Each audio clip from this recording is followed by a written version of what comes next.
Hi guys! So to continue our study of one-point perspective, today I'm going to show you how to draw a building in a landscape in one-point perspective. So hopefully this helps you continue to work those skills. Some of you might find this a little bit challenging, but just understand that the more you practice it, the better it gets. This is a thing that you really have to train your brain to really get. So just keep practicing and keep rewatching the video and you'll get it. I really believe in you that you can. So as with all one-point perspective landscapes or cityscapes, I want to start with my horizon line about a third of the way down the page, or lower if you're going to do really tall buildings. It's up to you. I'll go about here today.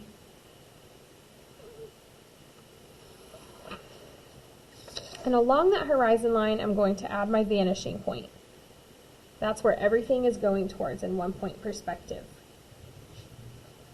Hopefully this is all review for you at this point. And I'm going to go ahead and do my road. Now I'm going to make this road a little bit more skinny because I want lots of space for my buildings. So my road starts at the vanishing point and goes out to the edge of the paper. Now what I'm going to do is I'm going to draw myself a guiding line. It goes from the vanishing point, I'm going to do it on both sides, to somewhere along the top edge of the paper. Off of the edge of the paper.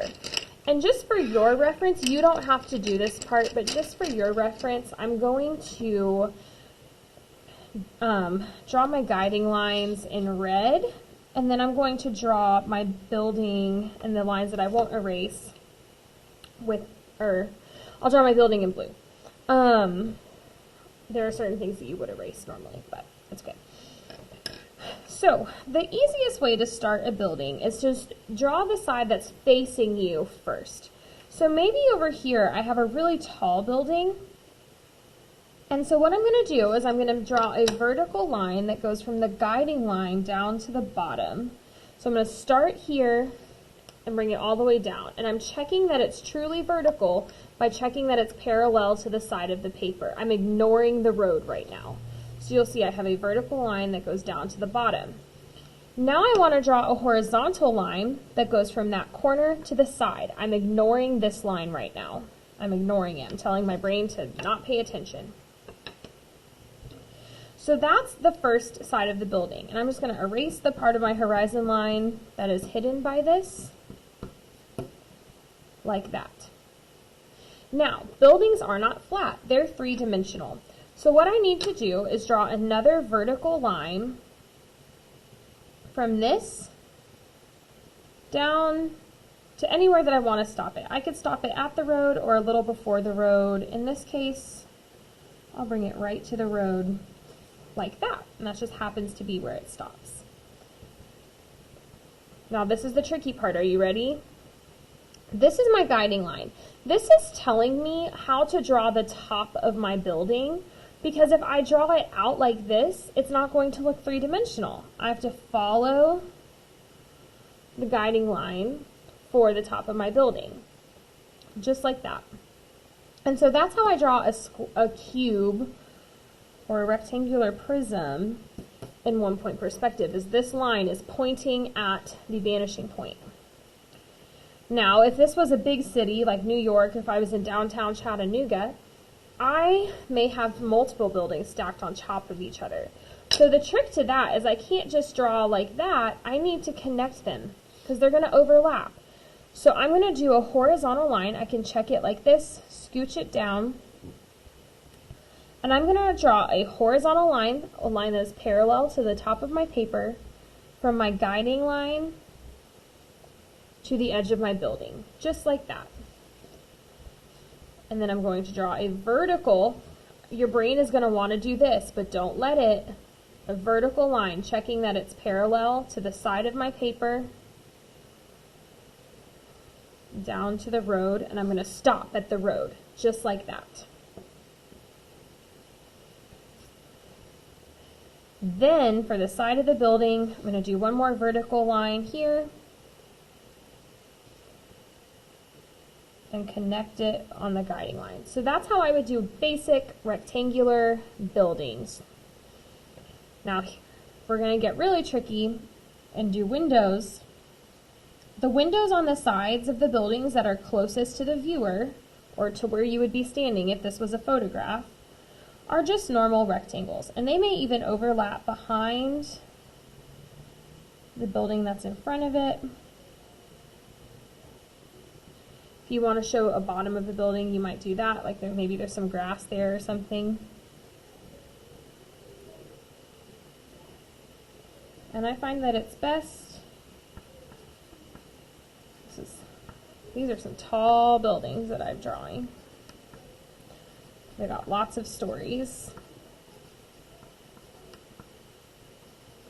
Don't be afraid to let objects go off the page. It helps your art feel more full. It gives it a sense of composition.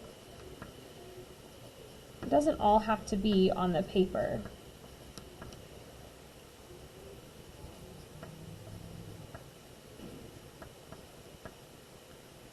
Maybe I have the top of a door there.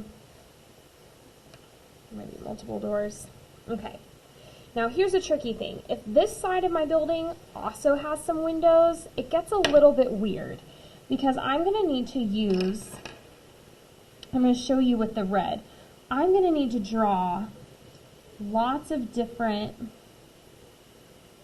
guiding lines that go from the vanishing point off the edge of the paper. And do you see how they're even kind of going, they're not all parallel to each other, they're all going in different directions.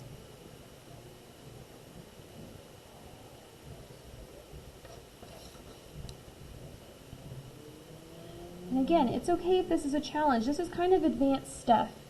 So don't be too hard on yourself if you're having a hard time.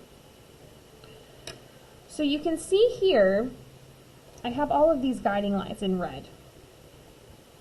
My windows are going to have vertical edges just like normal. Vertical, meaning parallel to the side. You're going to want to do it like this. Don't do it. Make sure that they're vertical, parallel to the edges of the building and the side of the paper. But then the tops and bottoms of the windows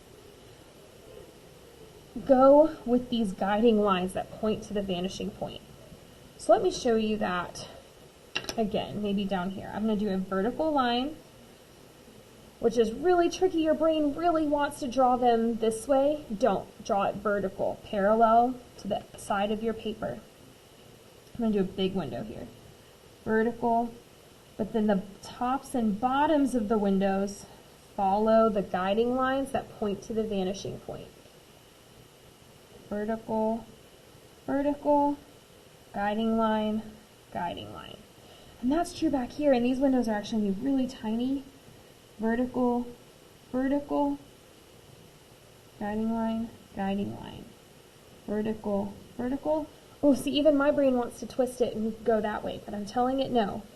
Guiding line, guiding line. So that's how you draw windows going back in 1-point perspective. Now, if I wanted to do something that has a roof, that can get a little bit trickier, but it's not impossible. So maybe over here, it's not really in proportion, but I'm just going to go for it. I'm going to draw a house. Just the normal way of drawing a house. With a square and a triangle. What I need to do is do a guiding line from the vanishing point to each corner of the house, including this corner. Like that.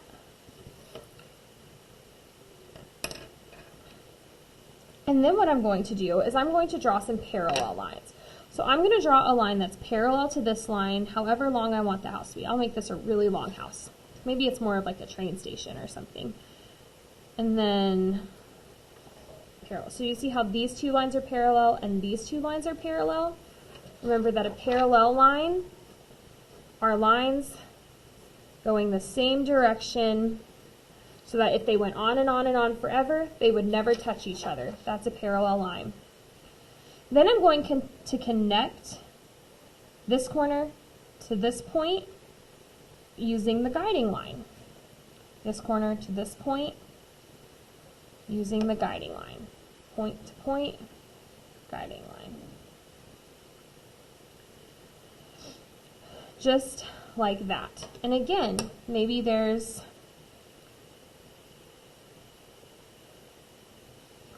Maybe there's a door.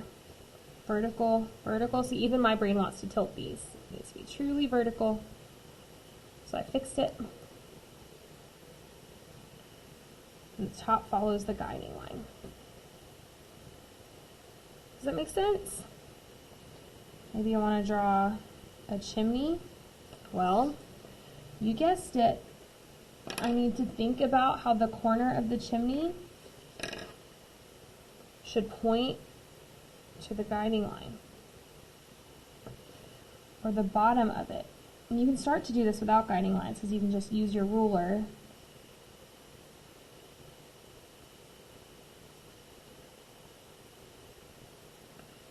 to point to it that way. But remember,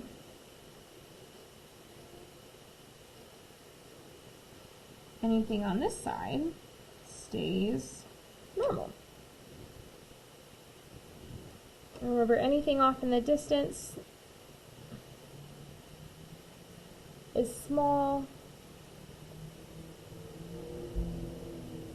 Maybe this is a railroad track and you can do horizontal lines all the way down to make it look like a railroad track or a boardwalk.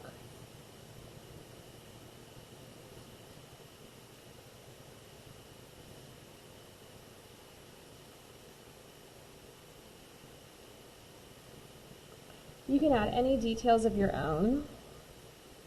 This just felt like a railroad to me.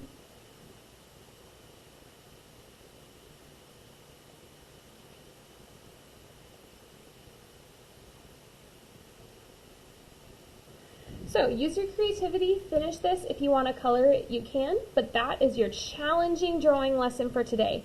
I hope you didn't give up. I hope that you gave yourself some grace when things got tricky and that maybe you learned something new. Remember, if this was really, really, really hard for you, that's okay. I like to challenge you every now and then so that you can see what you're capable of doing. Keep practicing, keep trying. Eventually, you will get it. Bye, guys.